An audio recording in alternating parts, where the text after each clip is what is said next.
Nurses association കേരളയുടെ സമരം നടക്കുകയാണ്. അവർക്കിപ്പോൾ കിട്ടുന്ന ശമ്പളം പോരാ, കൂടുതൽ വേണം, 40,000 രൂപ പ്രതിമാസം വേണമെന്നാണ് ഡിമാൻഡ്. അതിലൊന്നൊരു തെറ്റൊന്നുമില്ല. അവരുടെ സമരം തുടങ്ങിയിട്ട് ഏതാണ്ട് 6-7 ദിവസമായി. ഏതാണ്ട് 2/3 നേഴ്സസ് ജോലിക്ക് വരാതെയാണ് സമരം ആരംഭിച്ചത്. ഇന്ന് മാർച്ച് 9 മുതൽ ആരും വരില്ല എന്നാണ് പത്രത്തിൽ നിന്നെല്ലാം വായിച്ചത്. ഒരു കാര്യം ഞാൻ വ്യക്തമായി പറയട്ടെ, സമരം ചെയ്യാനുള്ള അവകാശം എല്ലാവർക്കും ഉണ്ട്. നമ്മൾ സമരം ചെയ്യണം. പക്ഷെ ആരോടാണ് സമരം ചെയ്യേണ്ടത്? നമ്മുടെ അർഹിക്കുന്ന സാധനം ആർക്ക് തരാൻ കഴിവുണ്ടോ അവർക്കെതിരെയാണ് സമരം ചെയ്യേണ്ടത്. ഇപ്പോൾ സ്വകാര്യ ആശുപത്രിയിൽ നഴ്സസിൻ്റെ ശമ്പളം തീരുമാനിക്കുന്നത് ഗവൺമെൻറ്റാണ്, ഗവൺമെൻറ് സ്കെയിലാണ്. ആ ഗവൺമെൻറ് സ്കെയിൽ അനുസരിച്ചുള്ള ശമ്പളം എല്ലാ ആശുപത്രിയും കൊടുക്കണമെന്ന് നിർബന്ധമുണ്ട്. നഴ്സസ് ജോലി ചെയ്യുന്ന ആശുപത്രിയിൽ ആ ശമ്പളം തരുന്നില്ലെങ്കിൽ 2 കാര്യങ്ങളാണ് ചെയ്യാൻ പറ്റുന്നത്. ഒന്ന്, ലീഗലായിട്ട് കേസ് കൊടുക്കാം, ഗവൺമെൻറ് നിശ്ചയിച്ച സാലറി ഇവർ തരുന്നില്ല. അല്ലെങ്കിൽ നമ്മൾ തൃപ്തരല്ല എന്ന് പറഞ്ഞ് റിസൈൻ ചെയ്യാം. ഇപ്പോൾ നഴ്സസിൻ്റെ സമരത്തെ ബാധിച്ചിട്ട് ഗവൺമെൻറ് പുതിയ പേ റിവിഷൻ 1-2 ദിവസം മുമ്പ് പുറത്തിറക്കി. അതും തൃപ്തരല്ല എന്നാണ് ഇപ്പം മനസ്സിലായത്. ഓക്കെ, അതിൽ തെറ്റൊന്നുമില്ല. നമുക്ക് ഏതാ വേണ്ടതെന്ന് നമ്മൾ തന്നെ തീരുമാനിക്കണം. നേഴ്സസ് ഒരു ആശുപത്രിയുടെ നെടുന്തുകൊണ്ടാണ്. നേഴ്സസ് ഇല്ലാതെ ഒന്നും ചെയ്യാൻ പറ്റില്ല. ഒരു ന്യൂറോസർജൻ എന്ന നിലയ്ക്ക് എനിക്ക് തല തുറക്കേണ്ടത് പോട്ടെ, ഒരു സ്റ്റിച്ച് ഇടാൻ വരെ പറ്റില്ല ഒരു നേഴ്സസ് അസിസ്റ്റൻ്റ് ഇല്ലാണ്ട്. അത് കഴിഞ്ഞിട്ട് ICU, വാർഡ്, ഇവിടെയൊക്കെ നമുക്ക് നേഴ്സസിൻ്റെ ആവശ്യമുണ്ട്, നിരന്തരം 24 hours. അപ്പോൾ ഇത്രമാത്രം സർവീസും ഇത്രമാത്രം ഇമ്പോർട്ടൻസ് ഉള്ളൊരു മേഖല, ഹ്യൂമാനിറ്റി, അന്തസ്സോടെ മനസാക്ഷിക്ക് ജോലി ചെയ്യേണ്ട ഒരു ജോലി, നമുക്ക് ശമ്പള വർധന തരേണ്ട ഗവൺമെൻറ് ശമ്പള വർധനയുടെ സ്കെയിൽ അത് നമ്മൾ വിചാരിച്ചതുപോലെ ആക്കിയില്ല എന്ന് പ്രതിഷേധിച്ച് ആശുപത്രിയിലോടും ആശുപത്രിയിൽ ജോലി ചെയ്യുന്ന മറ്റ് നേഴ്സുമാരോടും ആക്രമിച്ച് കയറുന്നത് മനുഷ്യരാശിക്ക് ചേർന്നതല്ല, അന്തസ്സിന് ചേർന്നതല്ല. നമുക്ക് തൃപ്തി അല്ലെങ്കിൽ നമുക്ക് തീർച്ചയായിട്ടും മാനേജ്മെൻറ്റിനോട് നമ്മൾ പോയി പറയണം, എനിക്ക് 40,000 രൂപ ശമ്പളം വേണം, അല്ലെങ്കിൽ 50,000 വേണം. അതിൽ തെറ്റൊന്നുമില്ല. പക്ഷേ അങ്ങനെ പറയുമ്പോൾ, അങ്ങനെ മാനേജ്മെൻറ്റ് തന്നാൽ നല്ല കാര്യം. തരുന്നില്ലെങ്കിൽ നിയമവിരുദ്ധമായിട്ടാണോ തരാത്തത് നോക്കുക. നിയമവിരുദ്ധമല്ല, നിയമത്തിൽ ഗവൺമെൻറ് നിശ്ചയിച്ച പേ സ്കെയിൽ അവർ തരുന്നുണ്ടെങ്കിൽ അതിനെക്കാണ്ട് കൂടുതലാണ് നമ്മൾ ചോദിക്കുന്നതും. ആശുപത്രി അത് തരാനും മനസ്സില്ലെങ്കിൽ നമുക്ക് മാന്യമായിട്ട് റിസൈൻ ചെയ്യാം.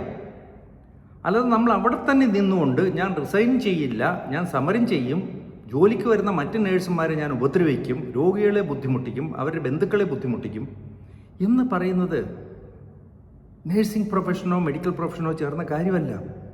ഇപ്പോൾ പലരും ചിന്തിക്കും, നിങ്ങൾ ഡോക്ടർമാർ സമരം ചെയ്യുന്നില്ല. തീർച്ചയായിട്ടും സമരം ചെയ്തിട്ടുണ്ട്. ഡോക്ടർ വന്ദനാദാസിനെ 7 കൊല്ലം മുമ്പ് കുത്തിക്കൊന്നപ്പോൾ സമരം ചെയ്തു. ട്രിവാൻഡ്രം മെഡിക്കൽ കോളേജിലെ ഒരു രോഗി മരിച്ചു എന്ന് വിവരം അറിയിച്ച വനിതാ ഡോക്ടറെ വയറ്റിലിട്ട് ചവിട്ടിയപ്പോൾ സമരം ചെയ്തു.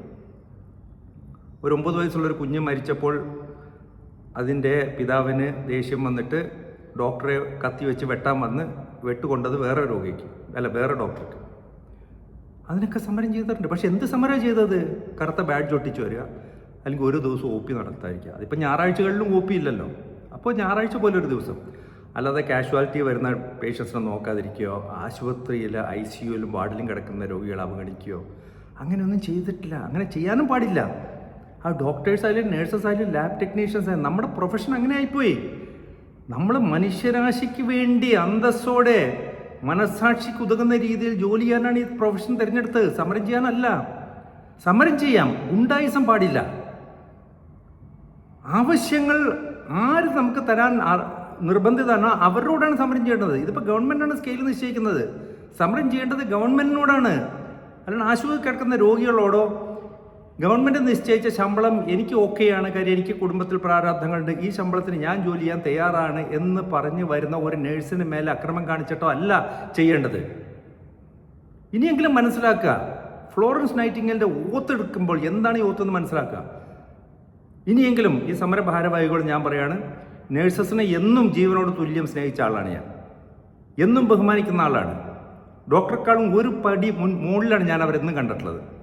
ബഹുമാനപൂർവ്വം മാത്രമേ അവരോട് പെരുമാറിയിട്ടുള്ളൂ. പക്ഷെ ഇങ്ങനെയുള്ള ഗുണ്ടായിസം കാണുമ്പോൾ എത്രമാത്രം അധപ്പതിച്ചു എന്ന് തോന്നുകയാണ്. നേഴ്സിംഗ് പ്രൊഫഷൻ ഒരു ഗുണ്ടായിസമാക്കി മാറ്റരുത്. മെഡിക്കൽ പ്രൊഫഷനും ഒരു ഗുണ്ടായിസമാക്കി മാറ്റരുത്.